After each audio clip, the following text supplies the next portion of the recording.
If you take a look around my redstone testing world, you may notice that a lot of these builds really are quite expensive. Now I know this is a bit of an extreme example, but it does illustrate my point quite nicely in that a lot of my builds feature hoppers, comparators, which are obviously quite tricky to get. They involve things like redstone lamps, sticky pistons, which to get a sticky piston, you need some form of slime farm, or you just need to chance upon a slime. It's not very likely that that's going to happen. So all of these components add up to make redstone a pretty pricey endeavor if you were to do it in a survival world. So today's video, I'm going to try my best to show you how to make things cheaper. Now we're going to start things off with a really simple trick, which is to place blocks before or after repeaters. Now, this doesn't save much, okay? It saves 1 piece of redstone dust, but when you only have 5 pieces of redstone dust to your name, then that's the sort of thing that makes a difference. One circuit that I use in pretty much all of my redstone builds is the Monostable circuit. Now this generally is a sticky piston with a block on top. The sticky piston extends, pushing the block upwards, cutting off the redstone signal, giving us a 1-tick pulse. Now obviously this involves slime, and if you don't have much slime, you don't want to be dedicating that to Monostable circuits. You want to be using it in piston doors and things, which means that you can actually construct something like this. We have a regular piston with a sand or gravel block on top of it, and what this means is that you get the same functioning monostable circuit, but you don't have to use the sticky piston because of course the sand just drops back down and lands back on top of it, resetting the whole thing, meaning that you can use it over and over again. Now the only thing that this becomes tricky in is if this monostable circuit is going to be firing a lot, very quickly, in quick succession, then sometimes the piston can break the sand, so maybe that's something to watch out. Another thing that I often use in my redstone builds is Tflipflops, but they often use sticky pistons, or they use droppers, hoppers, comparators, all the expensive components, so this is a really cheap alternative. All we've got is 2 blocks, 2 pieces of redstone dust, 2 redstone torches, and 2 regular pistons, and when we hit this button, it just pushes that block back and forth. As you can see, when we hit the button, we get ourselves no redstone output, then when we hit the button again, it flips back over and we get a redstone output. Now this is another alternative design. Unfortunately, this one only accepts 1 pulse length, so you have to be using a stone button for this one to function. You can't do anything else, whereas this Tflipflop, this will work in any redstone circuit. You can give it a 1-tick pulse and it will still function. This one requires a button press, but it is incredibly cheap, relying on locking repeaters to function. You can see when we hit the button, that redstone torch is on, and when we hit the button, that redstone torch is now off, and it makes use of this repeater, locking this repeater, which this is a redstone clock. They're all a little bit strange. I don't really like locking repeaters. This one is a little bit goofy. It's kind of a half jokey idea, but if you really wanted to build a piston door, but you didn't have any slime blocks and you didn't have too many redstone resources, then you could construct this thing. If we walk on the pressure plate, you can see that our door opens up and then it closes behind us. I mean, yeah, it's a tiny bit on the ridiculous side, but it does function. So what we've got is you've got 2 sets of pistons, and they're kind of trading the block back and forth. So you can see those pistons attract, these pistons then push the block across, and then when we step off the pressure plate, then these regular pistons re-extend. And just to point out, the way that we're actually pushing these pistons across is by making use of the sand monostable circuit that we took a look at earlier. So as you can see, it's pretty useful. But if we pop around to the other side, I've also added in a behind pressure plate that also runs into the same circuit, so we can now access this door from both sides, and it's a really simple addition to make. I have to say, it's not a particularly complicated piston door, and if you really want a piston door, this is a good thing to build. World download can be found down in the description for all of these, including this one. I can't believe I forgot about this one because I used to build these all the time back in the day.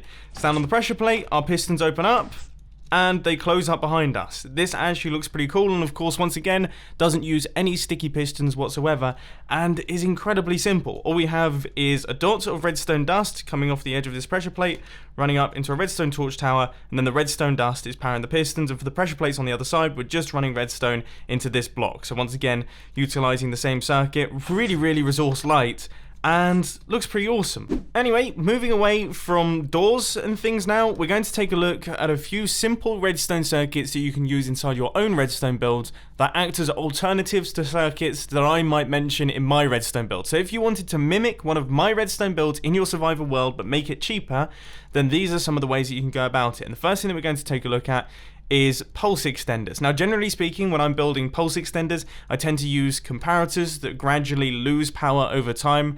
creating a pulse extender. Unfortunately, you can't really do that when you're running low on resources because quartz is quite difficult to get hold of. You have to get into the nether. It's fairly expensive. So you can build things like this. Now, what I will say is that the pulse extender is going to have to be pretty massive to mimic the sorts of extension that you can get through these comparator circuits, but you can do it that way. You can also do it a little bit like this, making use of locking repeaters, but the issue with this design is that there is a chance if you create your pulse long enough, so say for example we actually extend this out and we want to have a much longer pulse, then unfortunately it's not actually going to function, because if we get some redstone dust in here, you can see that this repeater depowers before these repeaters run into this one, which means that the pulse isn't actually extended, which is where something like this comes in handy, because you can extend this pulse as much as you like as all of these repeaters are powering this redstone line. That being said though, you do sacrifice some serious size here. It's going to be enormous. So that's where something like this comes in. If you want a 5-minute pulse, so you want a pulse to last for 5 minutes, then this is the way to do it. This is some super old school redstone here, but when we press this redstone button, that item is then dropped out onto the pressure plate, and there we go. It's going to sit there, and that repeater is going to be powered until it despawns 5 minutes later, and then the repeater is going to turn on. Now I will just mention that if you want a 1-minute pulse, then you can dispense arrows into the pressure plate and they will despawn after 1 minute, but obviously arrows are actually quite expensive, especially in the early game. If you want to mess around with cobwebs and dropping items through those to create longer pulses, then you can do that, but of course that requires silk touch, so both of those are fairly expensive options. Anyway, moving on from pulse extenders now, we're going to take a look at toggleable redstone clocks. Now generally in my builds, when I create a toggleable redstone clock, I tend to use 2 hoppers running into one another with a comparator running out. Obviously that's 10 iron in there and a piece of quartz for the comparator, so you're much better off building something like this. This is a really small redstone clock, completely toggleable, and it's actually variable in speed. So it's kind of better than the hopper clock, but the only thing is the hopper clock is so tiny and it fits in so nicely with a lot of my builds that I just tend to use it. Another redstone clock that you could build if you want a lot of time between your pulses is this thing. It looks very similar to the pulse extender over there, but this has got this additional redstone torch that when this item despawns, it will then re-drop an item, meaning the repeater switches off very briefly and then switches back on, which of course means that you can then run that out into a redstone torch, meaning you get an output every single time the item despawns. And I'll show you how to use that in a redstone contraption now. Over here we have got 2 very simple, cheap farms. So this is a really good way to get food at the early days of your world when you really don't have many redstone resources. Both of these are incredibly cheap. The first thing that you should do is you should create an egg farm. So all you have is a hopper running into a chest, and then you have a bunch of chickens on top of it. And as you can see, this thing has been running for the amount of time that we've been in this world. These guys have been laying eggs, and they've been ending up in the chest. You can then grab those eggs, and you can use those to create this chicken farm over here. Now this may look like a monstrosity of redstone with lots of things going on, but it's actually a really, really simple redstone circuit. The heart of it is these guys right here. They lay eggs into this hopper, which then make their way into the dispenser, and because of this redstone clock, this dispenser will then fire out those eggs, hopefully getting a baby chicken. Now that baby chicken is going to sit on top of this half slab until eventually it grows into an adult, in which case it will grow into lava, be burned to death, and then we'll get its items. Now back in the early days when I used to play Minecraft, you could just leave the lava in this gap right here, and the baby chicken would grow up into it, it would die, and then its items would be picked up by the hopper. But now, unfortunately, changes have been made, and when the chicken dies, unfortunately its items actually end up in the lava as well, which isn't particularly helpful. So we need to create another redstone circuit for this, which is this system right here. Now as you can see, we have got one of those 5-minute redstone clocks, and when this item goes, lava is dispensed and then retracted. I don't know if you can actually see that. So there it was, it fires very quickly, and this makes use of our sand monostable circuit and then a few repeater timings to create a little lava blade. It works perfectly. Rather embarrassingly though, baby chickens can actually fit through that gap now. They've changed the hitbox of hoppers, which means that those guys can escape, so I would highly suggest putting your adult chickens off to this side and then placing a block here to to stop a mass exodus of chickens.